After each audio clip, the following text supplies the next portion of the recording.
ፊልምና እንትጅምር ጆኒ ዝተባሃለ ቆልዓ እንዳረአየና ይጅምር። ንሱ ድማ ስለ ቤት ማእሰርቲ ዝፈልጦም ነገራት ኩሎም ከካፍል ይጅምር። ንሱ ከም ዝብሎ ድማ ልዕሊ 2 ሚልዮን ዝኾኑ እስራት ኣብ ቤት ማእሰርቲ እዮም ዝርከቡ። ንባዕሉ ጆን እውን ካብ ቤት ማእሰርቲ ሕጂ እዩ ወፂኡ። ቀልጢፉ ድማ ዝኸደ ናብ መደበር ሽጉጥ እንትኸውን ንሰለስተ ግዜ ዝኣክል ድማ ናብ ቤት ማእሰርቲ ኣትዩ ይፈልጥ እዩ። ንፈለማ ግዜ ናብ ቤት ማእሰርቲ ዝኣተወሉ ድማ ኣብ 8 ዓመቱ እዩ ነይሩ።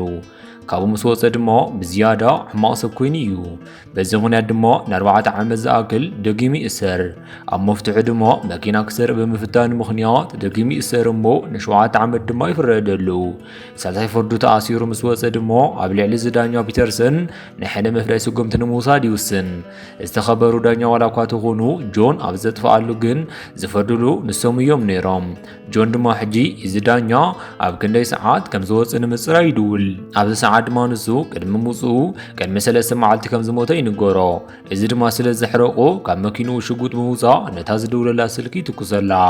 ካብኡ ድማ ጆን ንምስታይ ናብ ሓደ እንዳባር ይኸይድ እሞ ኣብኡ ድማ ስለ ናይቲ ዳኛ ወዱ ዝነበረ ወይ ድማ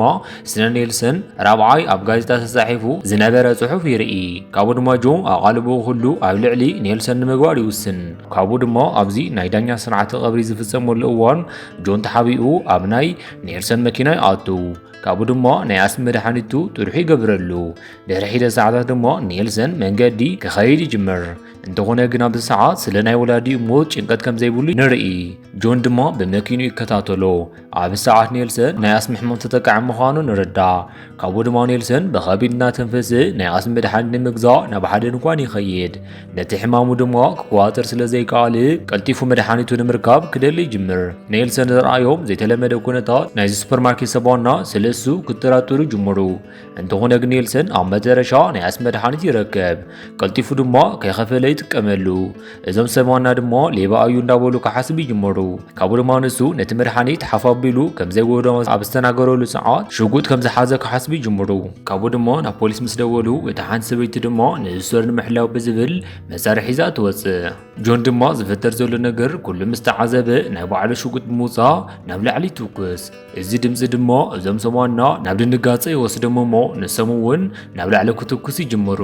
ካብኡ ድማ ኔልሰን ኣብዚ ስቶር ዝገብሮም ነገራት ብቪድዮ ተሳኢሎም ስለ ዝነበሩ ናብ ፖሊስ ጣብያ ንክውሰድ ይግበር። ካብኡ ድማ ኔልሰን ንክሕግዝዎ ብዝብል ናብ ናቱ ዝመርሖ ትካል ይድውል እሞ ንሱ ድማ ኣብዚ ሰዓት ንዑ ንምፍታሕ ዝኽኣልዎ ነገር ንክገብሩ ይነግሮም። እንተኾነ ግን ቅድሚ ሕጂ ዘርእዮ ዝነበረ ጠባይ ተመሳሳሊ ስለ ዝነበረ ነዚ ዕድል ተጠቂሞም ንዑ ካብ ዝቦርድ ንምብራር ይጥቀምሉ። ካብኡ ድማ ኣብ ቤት ፍርዲ ናቱ ኣንጻር ዝኸውን ጽቡቕ ጠበቓ ይቆፅሩ። ጆን ድማ ኣብ ፍርዲ ዝወሃበሉ እዋን ብድሕሪት ወንበር ከይዱ ኮፍ ይብል። ቅድሚ እቲ ናይ ፍርዲ ስነ ስርዓት ምክያዱ ድማ ኔልሰን ናብቲ ናይ ዳኛ ሓጋዚት ዝኾነት ብምኻድ ንብዙሓት ጠበቓታት ክገዝእ ዝኽእል ብዙሕ ገንዘብ ከም ዘለዎ እንዳተዛረበ ንባዕሉ ሓፍሓፍ ከብል ይጅምር። ምስ መንግስቲ ድማ ጽቡቕ ርክብ ከም ዘለዎ ተዛሪቡ ነዚ ፍርዲ ንኽተቐልጥፎ ድማ ይነግራ። ንሳ እውን ነዚ ፍርዲ ክተፍጥኖ ከም እትደልን እንተኾነ ግን ንሱ ብዝበላከ ይኾነስ ንዕኡ ስለ እትጸልኦ ከም ዝኾነ ትነግሮ። ካብኡ ድማ ስለቲ ጉዳይ እንዳትገለጽ እቲ ቪድዮ ድማ ይውላዕ። ናይ ኔልሰን ጠበቓ ዝኾነ ሚስተር ሂንክሌይ ድማ ኮነ ኢሉ ንኔልሰን ገበረኛ ይገብሮ። በዚ ምክንያት ድማ ኔልሰን ካብ 3 እስካብ 5 ዓመት ማእሰርቲ ይፍረደሉ። ጆን ድማ ነዚ ፍርዲ ዋላ እኳ ተተዓዘበ ግን ድማ እዚ ዘርኩዕ ኣይመስልን። ምስ ዓርኩ ኮፍ ኢሎም ኣብ ዘለውሉ ሰዓት ድማ ናይ ድብርቲ ስምዒት ይስምዖ። ካብኡ ድማ በሩ ተንኳሕኩሑ እንትኸፍቶ ተራ ሰብ መሲሎም ዝመፁ ፖሊሳት ምዃኖም ይርኢ። ካብኡ ድማ ናይ ኔልሰን ህይወት ሙሉእ ንሙሉእ ንምብልሻው ብዝብል ናብ ቤት ማእሰርቲ ክኣትው ደልዩ ስለ ዝነበረ ምምፅኦም ተቐቢሉ ድማ መዕወኒ ሓሽሽ ሸጠሎም። ካብኡ ድማ ጆን ናብ ቤት ፍርዲ ኣብ ዘቕረበሉ ሰዓት ቀልጢፉ ንዘጥፍኦ ጥፋት ይኣምን። ካብኡ ድማ ታዳኛ ጥፋቱ ስለ ዝኣምን ካብ 3 እስካብ 5 ዓመት ንክእሰር ይግበር። ሕጂ ድማ ዝተወሰደ ቦታ ናብ ኔልሰን ዝእስረሉ እስሪ ቤት ይኸውን። ኣብ መንጎዶም ድማ ጆን ምስ ኔልሰን ዕረክትነት ንምስራት ክዕልሎ ይፍትን። ኣብ ቤት ማእሰርቲ ዘጋጥሙ ነገራት ኩሎም ምስ ነገሮ ኔልሰን ድማ ምስኡ ብሓንሳብ ንክእሰር ምግባር ይፍትን። ካብኡ ድማ እዞም እሱራት ናብ ቤት ማእሰርቶም ይበፅሑ። ካብኡ ድማ ሓደሽቲ እሱራት ስለ ዝኾኑ እዚ ናይ ቤት ማእሰርቲ ሓላፊ ጽቡቕ ገለጻ ይገብረሎም። ናይዚ ቤት ማእሰርቲ ሕግታት ክገብርዎ ዘይብሎም ነገራት ምስ ነገሮም ኔልሰን ነቲ ሓደ ፖሊስ ግቦ ብምሃብ ምስ ጆን ኣብ ሓደ ክላስ ንክገብሮም ይገብር። ኔልሰን ብዝበፅሖ ነገር ኣብ ዝኸየሉ ሰዓት ጆን መፅኡ يصنعنعو جنا كافلمو دما نيلسن قنعنن سالن صبو قص نمرأين يفتن انتغونا جنزي بذم وصرات مقلدن مسحقن يخون كابو دما مجبين كبلعو عبز خدو لساعات جون نيلسن عبز بيت ماصرتي 25% زاخلو أسرات أمريكا وان زغنت كم زي بلوم ينقرو كابو وسيخو دما سلابز بيت ماصرتي زلو وجلتات نعو كلل زبال مبراري يقبرلو كفيلوم اندعلو لاب زلو لساعات دما نيلسن 5 ساعات مس 5 عبزو لساعات كابز طرابيزا كتس كم زلو ينقرو عندخونا نيلسن قلد مسيلو علالي قصل كابو دما جون قلتيفو كابكوف موبايليو يتس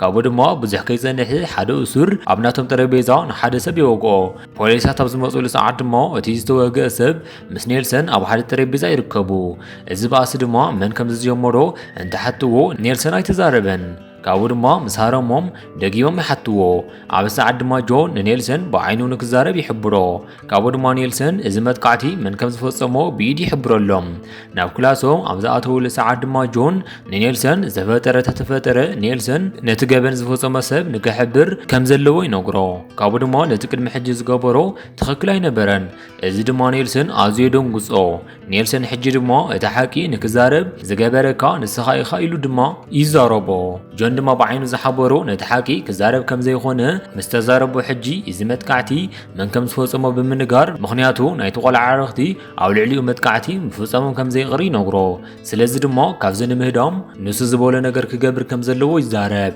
نزبيحتو شاور أو زوستو لساعات كافزم زلاتي ما أغل حدا زنبر بيري ناب نيلسن بمزا كصرفو يجمر انتخونا جنجو نيلسن بمحقاس نيلسن ناتو كم زخونه اندافر رحي نقروم عبز غصل معالت دما نيلسن نتباقو عبيت مأسرتي رخبو كابو دما نعو نكوصو زكالو نقر نكقبري نقرو انتخونا جنز تباقو كاوز مرحو زنبر تكال نسبو مبرارو كالي سبب متاون عبا كاونتو زنبر زخونا عينت كنزب كزاور كم زي خلي زاربو كابو دما نيلسن عبز بيت مأسرتي كبير نقرات كحلف يجمر معالتاو جون بزهبم ገንዘብ ሰባት ምክንያት ክህረም ካብኡ ተወሳኹን ኣብ ምግውሽቲ ዝተፈላለዩ ነገራት ምርካብን ወሲኹን ካብ ቤሪ ዝተፈላለዩ ህያባት ክበጽሕ ይገብር ካብኡ ድማ ቤሪ ንኔልሰን ካብ ጆን ንምግዛእ ይደሊ ካብኡ ድማ ጆን ንኔልሰን ብ4 ባኮ ሲጋራ ንክሸጠሉ ይሰማማዕ ብኻልእ ገጽ ፖሊሳት ናብኦም ምስ መጹ ንጽሬት ስራሕ ክበሃል ጆን ንክወጽእ ይግበር እዞም ፖሊሳት ድማ ነዚ ዝገበረሉ ምክንያት ጆን ገንዘብ ከፊልዎ ስለ ዝነበረ እዩ ሕጂ ዕላምኡ ድማ ንዑ ካብ ክላስ ምሳውጽኡ ንኒቤሪ ንክርብሽዎ እዩ ነይሩ ካብኡ ድማ ቤሪ ናብ ናይ ኔልሰን ክላስ ይኣትዎ እሞ ቤሪ ዋላ እኳ ሰውነቱ ዘብርሕ ዝኾነ ግን ድማ ኣዝዩ ርሕርሕ እዩ ነይሩ ኣብ ሸቓቕ ቤት እንዳኣከበ ዝሰርሖ ወይኒ ከም ዘሎ ብምንጋር ንኔልሰን ንክጥዕሞ ይህቦ ወሲኹ እውን ንኔልሰን ሰውነቱ ጽቡቕ እንተኾይኑ ይሓቶ ኔልሰን ድማ ሕማቕ ከም ዝኾነ ኣብ ዝነገሮ ሰዓት ተሓሪቑ ቤሪ ንዑ ከፈራርሑ ጅምር ቤሪ ዋላ እኳ ሕጂ ተፈንዎ ካብ ሕጂ ግን ንከይሕስዮ ይነግሮ ካብኡ ድማ ሕጂ ቤሪ ኔልሰን ናቱ ንብረት ስለ ዝኾነ ዝበሎ ነገር ንክገብር ይነግሮ ኣብ ፈለማ ቤሪ ምስ ኣዘዞ ድማ ዋላ እኳ ኔልሰን እምቢ ተበለ ግን ድማ መጨረሻ መርሓባ ንክብል ይገብሮ እዛ መዓልቲ ድማ ምስ ቤሪ ሕማቕ መዓልቲ ይሕልፍ ካብኡ ድማ ንጽቢሒቱ ንንእሽተይ ወዱ መልእኽቲ ክጽሕፈሉ ይጅምር እዚ ጽሑፍ ድማ ኣብዚ ቤት ማእሰርቲ ዘሕልፎ ዘሎ ግዝታት ዝገልጽ እዩ ነይሩ ካብኡ ድማ ኔልሰን ኣብዚ ቤት ማእሰርቲ ካብ ዝነበሩ ሓያላት ሰባት ሓደ ካብ ዝኾነ ሌንደር መፈራርሒ ቃላት ይበጽሑ ንብሕቱ ንክጸንሕ ካብ ዝተገበረሉ ክፍሊ ምስ ወፀ ድማ ንዑ ከም ዝቆትሎ ይፈራርሑ ኔልሰን ድማ ሕጂ ንሱ ተፈቲሑ ክቃትለኒ እዩ ብምባል ክፈርሕ ይጅምር ጆን ድማ ንዑ ንምርግጋዕ ዋላ እኳ ከጥቅዖ ተኸኣለ ግን ድማ ኣብ ቀረባ ከም ዘይገብሮ የረድኦ ካብኡ ድማ ኔልሰን ንሱ ኣበይ ክመውት ከም ዝኽእል እዞም እስራት እንዳተወራረዱ ይርኢ ኣብ ሰዓት መማረፂ ዝሰቓነ ኔልሰን ናብ ሌናርድ ከይዱ ይቕሬታ ንምሕታት ይውስን ካብኡ ድማ ቅድሚ ሕጂ ስለ ዘቃልዑ ሓበሬታ ይሕቶ ኣብ ሰዓት ድማ ሌንደር እግሩ ይወግኦ ካብኡ ድማ ሌንደር ንዕኡ ከናግሮ ምምጽኡ ዓብዪ ድፍረት ምዃኑ ምስ ነገሩ ኣብ ህይወቱ ኣብ ቅድሚ ደፊሩ ዝሕለሉ ሰብ ኣቦኡ ከም ዝኾነን ንኣቦኡ ድማ ከም ዝቆተሎን ንዑ እውን ከም ዝቆትሎ ይነግሮ ሕጂ ድማ ጆ ንኔልሰን ሰለስተ መማረፂ ከም ዘለዎ ይነግሮ እቲ ሓደ ንበዓል ምጥፋእ እንትኸውን እቲ ካልኣይ ድማ ምስ ሌናርድ ምግጣም እቲ ሳልሳይ ድማ ሌናርድ ንክቆትሎ ምፍቃድ ከም ዝኾነ ይነግሮ ኣብ መጨረሻ ግን ኔልሰን ንብሕቱ ክጸንሐሉ ዝኽእል ናይ ብሕታውያን ቤት ማእሰርቲ ንክረክብ ይመኽሮ ነዚ ዕድል ድማ ንምጥቃም ኔልሰን ንሓደ ፖሊስ ብቦክሲ ሃርሞ በዚ ድማ ናይ ብሕቱ መእሰሪ ክፍሊ ይወሃቦ እንተኾነ ግን ናብኦም ዝኣተወ ኔልሰን ኣእምሮ ክስሕት ይጅምር ወሲኸውን ብኸፉ ክሓልም ይጅምር እንተኾነ ግን ድሕሪ 2 መዓልቲ ኔልሰን ካብቲ ክላስ ንክወፅእ ይግበር ካብኡ ድማ ንባዕሉ ከጥፍኣሉ ዝኽእል መድሓኒት ካብ ሓደ እስር ንምግዛእ ይውስን እዚ እስር ድማ ነቲ መድሓኒት ዝሰርሐሎም ዘሎ ካብ ናይ ሽቓቕ ቤት መጻረዪ ኬሚካል እዩ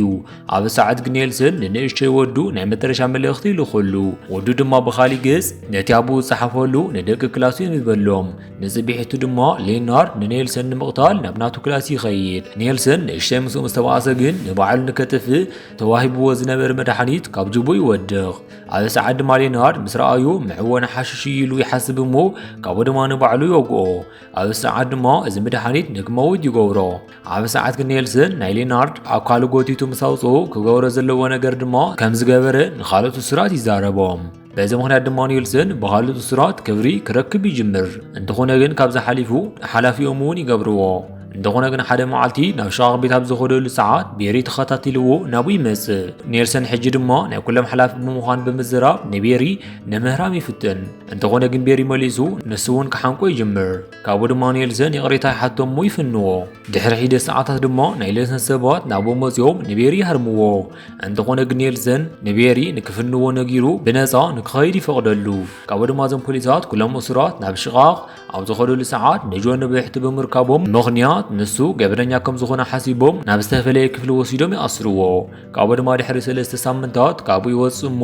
ካብኡ ድማ ጆ ካብኡ ምስ ወፀ ሕጂ ኔልሰን ሓያል ሰብ ከም ዝኾነ ይርዳእ ካብኡ ድማ ኔልሰን ናብ ሕጂ ዘለዎ ደረጃ ንክበፅሕ ዝሓግዞ ንሱ ከም ዝኾነ ተዛሪቡ ንጆን የመስግኖ ጆን ድማ ዝሓሰቦ ነገር ብዘይምስኻዑ በዚ ኩነት ክሓርቕ ይጅምር ካብኡ ድማ ኔልሰን ሓደ ዓመት ስለ ዝተኣሰረ ብምሕረት ዝወፀሉ መዓልቲ ይበፅሕ በዚ ምክንያት ድማ ጆ ከም ዝኸርዐሉ ይዛረቦ ካብኡ ድማ ክፍታሕ ስለ ዝኾነ ናይ ደስደስ ሓደ መስተ ክሰቲ ይህቦ እንተኾነ ግን ኔልሰን ዘይፍለጥ ነገር እንተሃለወ እዚ መስተ ዝተመረዘ ምዃኑ እዩ ኣብ ሰዓት ድማ ኔልሰን ንባዕሉ ይስሕት ብምሕረት ንክወፅእ ኣብ ዝፍቀደሉ ኣኺባ ኔልሰን ብዘይፈልጦ መልክዑ ግን ኣብ ግንባሩ ዋይት ፓወር ዝብል ናይ ፃዓዱ ዘበረታትዕ ጽሑፍ ኣብ ግንባሩ ከም ዘሎ ኣይረኣየን ነይሩ በዚ ምክንያት ድማ ብምሕረት ንከይወፅእን ነተወሳኺ ዓመት ድማ ንክፍረደሉ ይግበር በዚ ድማ ሓሪቑ ኔልሰን ምስ ጆን ክበኣስ ይጅምር ካብኡ ድማ ጆን እስካብ ሕጂ ስለ ዘሳቕዮ ዝነበረ ነገር ናብዚ ቤት ማእሰርቲ ድማ ንክኣቱ ባዕሉ ከም ዝገበሮ ይነግሮ ካብኡ ድማ እንዳተባኣሱ እንዳሃለዉ ኣብ ማእኸል ፖሊሳት መፂኦም ደው የብልዎ ካብኡ ድማ ፖሊሳት ንምውርራድ ጆንን ኔልሰንን ንክልቲኦም ንምግጣም ይውስኑ ኣብ ዝቕፅል ሳምንታት ድማ ብምሕረት ዝተሰደደ ቤሪ ንኔልሰን ክሓቶ ይመጽእ ቤሪ ናብዚ ዝመፀሉ ድማ ሕጂ ኔልሰን ጽቡቕ ሰብ ስለ ዝገበሮ ንዑ ንምምስጋን እዩ ዋላ እኳ ነቲ ዝገበረሉ ንምምላስ ንዕኡ ካብ ቤት ማእሰርቲ ንምውፃእ ተደለየ እንተኾነ ግን ካብ ቤት ማእሰርቲ ሰብ ክወፅእ ዝኽእል ርእሱ ጥራሕ ከም ዝኾነ ይነግሮ ኔልሰን ድማ ነዚ ቃላት ምስ ሰምዐ ሓደ ሓሳብ ይመፅሉ ኣብ መጀመርያ ናብ ጠበቆ ምስ ደወለ ሕጂ ዘዕብዮ ወዱ ስለ ዘለዎ ኣብዚ ትካል ዘሎ ናቱ ቦታ ንወዱ ንክወሃቦ ይሓቶ ቤሪ ድማ ናብቲ ጠበቃ ምስ ከደ ይሃርሞ ኣብ ዝቐፅል መዓልቲ እዞም ሓለውቲ ፖሊሳት ብሓላፊዮም ይፅውዑ ካብኡ ድማ እዚ ላዕለዋይ ሓላፊ ነቲ ናይ ሓለዋ ፖሊስ ሓላፊ ዝሓሰቦ ነገር እንተሃልዩ ደው ንከብሎ ተዘይኮይኑ ግን ከም ዝኣስሮ ይነግሮ እንተኾነ ግን እቲ ዋና ሓላፊ ነዚ ዝብሎ ዝነበረ እንዳቀለደ እዩ ነይሩ ካብኡ ድማ እዞም እስራት ኣብ ዝገብርዎ ግጥም ንሱ እውን ከም ዝወራረድ ይነግሮም ካብኡ ድማ ነቲ ግጥም ንክጅምር ክልቲኦም ይመፁ እሞ ካብኡ ድማ ተቐዲሙ ዝተሃረመ ንእሱ ተሳዓሪ ከም ዝኾነ ይነግሮም እሞ ካብኡ ድማ ግጥሞም ይጅምሩ እንተኾነ ግን ሕጂ ቅድሚ እቲ ግጥም ዝተፈላለየ መሳርሒ ሒዞም ይመፁ ኣብ ሰዓት ክልቲኦም ነንባዕልቶም ይዋግኡ ካብኡ ድማ እዞም እስራትን ፖሊሳትን ክልቲኦም ዝሞቱ ስለ ዝመሰሉ ንክልቲኦም ናብ ሬሳ ሳጥን ብምእታው ይወስድዎም ብኻሊእ ገጽ እዚ ጠበቓ ድማ ናይ ኔልሰን ንብረትን ገንዘብን ኩሉ ናብ ቤሪ ንክሓልፍ ይገብር ካብኡ ድማ ኣብ ናይ ኔልሰን ቀብሪ ስነ ስርዓት ነቲ ወረቐት ሂቦ ካብኡ ድማ ኩሉ ሰብ ምስ ከደ ቤሪ ናይ ኔልሰን መቃብር ክፍሕር ይጅምር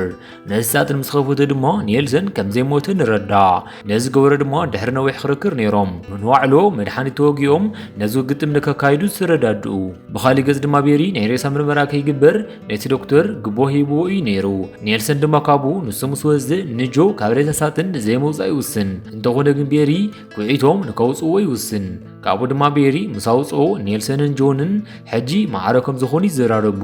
ካብኡ ድማ ሓድሽ ህይወት ክነብሩ ይጅምሩ። ሕጂ ክልቲኦም ጽቡቓት ኣዕርኽቲ ዝኾኑ እንትኾኑ ኣብ ናይ ወይኒ ቢዝነስ ድማ ይኣትዉ።